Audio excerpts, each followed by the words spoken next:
Friends, welcome back to my channel. आज हमारी advertisement and management series का ये पार्ट 2 है। आई होप आप सबने पार्ट 1 देख लिया हो। आज हम पब्लिसिटी के बारे में पढ़ने वाले हैं कि क्या रोल है इसका एडवर्टाइजिंग एंड मैनेजमेंट में।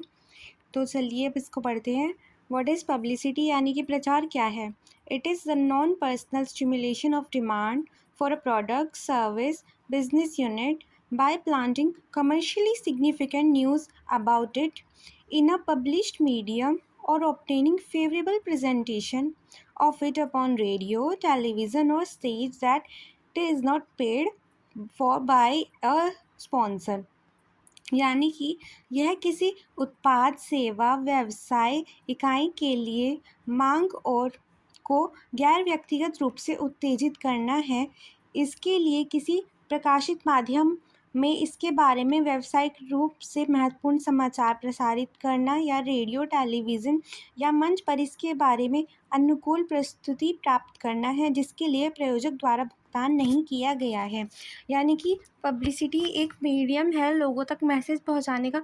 अगर आपकी पब्लिसिटी से एडवर्टाइजमेंट कर रहे हैं आप, तो उस पर आपका कंट्रोल नहीं होता। ये एक नॉन पेड है, यानी कि आप इसके लिए पैसे नहीं देते, तो पैसे नहीं देते उसी अकॉर्डिंग आपका कंट्रोल नहीं होता। जैसे कि आप एग्ज़ाम के लिए ले लीजिए, किसी टीवी एक्ट्रेस के बारे में अब आपने कोई न्यूज़ पढ़ी है। अब उससे क्या हो रहा है, वो फेमस हो रही है, उनकी पब्लिसिटी हो रही है, पर क्या वो अगर पेड मीडिया नहीं है, वो उन्होंने उसके लिए वैसे नहीं दिए हैं, ना वो अपनी अकॉर्डिंग से उस न्यूज़ को कंट्रोल कर सकते हैं, पर उनकी पब्लिसिटी हो रही है, यानी कि लोगों को उनके बारे में पता चल रहा है। तो इस तरह पब्लिसिटी में क्या होता है, ये नॉन पेड होती है और इसीलिए इस पर कम कंट्रोल होता है। कैरेक्टरिस्टिक्स ऑफ पब्लिसिटी, यानी कि प्रचार की विशेषताएं। नंबर 1, फ्री प्रमोशन, मुफ्त प्रचार। यानी कि आप ये नॉन पेड मीडियम है, यानी कि आप इसके लिए पैसे नहीं देते। थर्ड, पार्टी क्रेडिबिलिटी, तीसरे पक्ष की विश्वसनीयता। यानी कि जिस इंसान की पब्लिसिटी हो रही है या जिस चीज़ की पब्लिसिटी हो रही है, उसका लोगों से कोई डायरेक्ट कांटेक्ट नहीं हो रहा है, कोई थर्ड पर्सन हमें उसके बारे में बता रहा है। इसलिए तीसरे पक्ष पे, यानी कि जो हमें थर्ड पार्टी बता रही है, हम उसकी अकॉर्डिंग ही उस पर विश्वास कर अपनी जजमेंट देते हैं। वन वे कम्युनिकेशन, एक तरफा संचार। यानी कि अगर हम कोई न्यूज़ देख रहे हैं या फिर हम किसी और सोर्स से किसी प्रोडक्ट के बारे में हमें पता चल रहा है, तो हम उस पर कोई फीडबैक या रिप्लाई नहीं कर सकते हैं। ये एक तरफा संचार है, यानी कि हमें न्यूज़ मिली पर हम उसके थ्रू अपनी कमेंट वगैरह नहीं कर सकते। Focus on news and information, यानी कि समाचार एवं जानकारी पर ध्यान। यानी जैसे कि अभी मैंने आपको बताया, कोई न्यूज़ मिली है, हमारा ध्यान उसी पर रहेगा, पर एक्चुअल में लोग क्या करते हैं, अगर कोई न्यूज़ आ रही है, टीवी पे आ रही है, फिर आपने कोई वीडियो देखी कि उस सेलिब्रिटी के साथ ऐसा हो गया या ये बात हुई है, तो लोग उस पर बिना सोचे समझे उसी बात पर ध्यान देते हैं। वो ये नहीं सोचते कि ऐसा एक्चुअल में है या नहीं, उनका ध्यान केवल उस पर्टिकुलर न्यूज़ पर होता है। बिल्डिंग अवेयरनेस एंड क्रेडिबिलिटी, जागरूकता और विश्वसनीयता का निर्माण। इससे क्या होता है, लोगों को पता चलता है उस चीज़ के बारे में, वो अवेयर होते हैं और वो उस बात पर विश्वास करते हैं जो उन्होंने सुना है। लैक ऑफ कंट्रोल, यानी कि नियंत्रण का अभाव। वो इंसान उस न्यूज़ को जिसके बारे में पब्लिसिटी हो रही है या जिस चीज़ के बारे में पब्लिसिटी हो रही है, उसका ओनर उसको कंट्रोल नहीं कर सकता, क्योंकि पब्लिसिटी एक नॉन पेड मीडियम है, आपने इसके लिए पे नहीं किया है।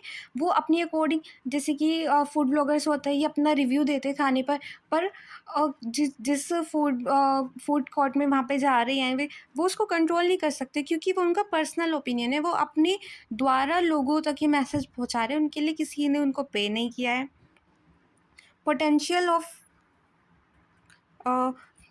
फॉर नेगेटिव कवरेज, यानी कि इसमें नकारात्मक कवरेज भी हो सकती है। यानी कि अगर कोई फूड ब्लॉगर किसी के यहाँ किसी फूड कोर्ट में जाता है, उसको वहाँ का खाना पसंद नहीं आता, या फिर वो किसी शॉप पे गए हैं, उनको वहाँ की क्लॉथिंग नहीं पसंद आई, तो वो उस पर नेगेटिव कमेंट भी कर सकते हैं, लोगों को जागरूक करने के लिए कि यहाँ पे आप सामान मत लीजिए। और आप उस पर कोई वो नहीं कर सकते कि आपने हमारे बारे में नेगेटिव पब्लिसिटी क्यों की है, क्योंकि वो उनका राइट है। अगर वो चीज़ उनको अच्छी नहीं लगी है तो वो कह सकते हैं। तो एडवर्टाइजमेंट नॉर्मली पॉजिटिव होती है, पर पब्लिसिटी नेगेटिव भी हो सकती है। अब आता है difference between publicity and advertising, यानी कि प्रचार और विज्ञापन के बीच क्या अंतर है। एडवर्टाइजिंग हमारा पेड प्रमोशन है, यानी कि हम जो पैसे देकर करवाते हैं वो एडवर्टाइजिंग है। और जो पब्लिसिटी है वो हमारा नॉन पेड प्रमोशन है, यानी कि पब्लिसिटी के लिए हमने कोई पैसे नहीं दिए हैं। अब एडवर्टाइजिंग, क्योंकि आप उसमें ऐड वगैरह आप पहले से डिज़ाइन करते हैं, या फिर अगर आप एडवर्टाइजमेंट के लिए कोई पोस्टर वगैरह से कर रहे हैं तो वो आप प्री में उसकी तैयारी करते हैं, पहले से उसकी तैयारी करते हैं। उस पर आपका ज़्यादा कंट्रोल होता है, आप उसको देख सकते हैं कि आप कितने टाइम तक करना चाह रहे हैं एडवर्टाइजमेंट, अपना ऐड कितने टाइम तक देना चाह रहे हैं। और पब्लिसिटी में आपका कंट्रोल कम होता है। अब ये जो होता है हमारा प्रचार होता है, हमारी एडवर्टाइजिंग होती है, ये लेस क्रेडिबल होती है, इस पे लोग कम विश्वास करते हैं, क्योंकि ये पता है कि ये पहले से डिज़ाइन किया हुआ है या पहले से इसको ऐसा दिखाया गया है, तो इस पे लोग कम विश्वास करते हैं। और जो पब्लिसिटी होती है वो मोर क्रेडिबल होती है, क्योंकि वहाँ पे कोई थर्ड पार्टी जा रही है, उन्होंने उसके लिए पैसे नहीं दिए हैं, या फिर उसको उससे कुछ बेनिफिट नहीं होगा, वो अपने अकॉर्डिंग रिव्यू दे रहा है, तो इस पर लोग ज़्यादा विश्वास करते हैं, ये अधिक क्रेडिबल होता है। अब एडवर्टाइजिंग से केवल पॉजिटिव मैसेज पहुंचाया जाता है। कोई भी इंसान अगर पैसे देकर अपनी एडवर्टाइजमेंट कर रहा है तो वो ऑब्वियस सी बात है अपने लिए पॉजिटिव मैसेज लोगों तक पहुंचाना चाहेगा, ताकि लोग उसका प्रोडक्ट खरीदें और उसका प्रॉफिट हो। पर पब्लिसिटी में एक थर्ड पार्टी अपना ओपिनियन देती है, तो वो पॉजिटिव भी दे सकती है और नेगेटिव भी, जैसा उन्हें अपनी अकॉर्डिंग सही लगता है। अब इसके एग्ज़ाम्पल हमारे एडवर्टाइजिंग के एग्ज़ाम्पल हैं TV, print, social media ad, जो एड रन कराते हैं पैसे देकर ओवरऑल, या जो पोस्टर्स लगवाते हैं वो एडवर्टाइजमेंट के हैं। और पब्लिसिटी के लिए क्या है, प्रेस रिलीज़, मीडिया या कस्टमर्स ने क्या रिव्यू दिए हैं, आप उसके अकॉर्डिंग भी जान सकते हैं उस चीज़ के बारे में। Thank you for watching.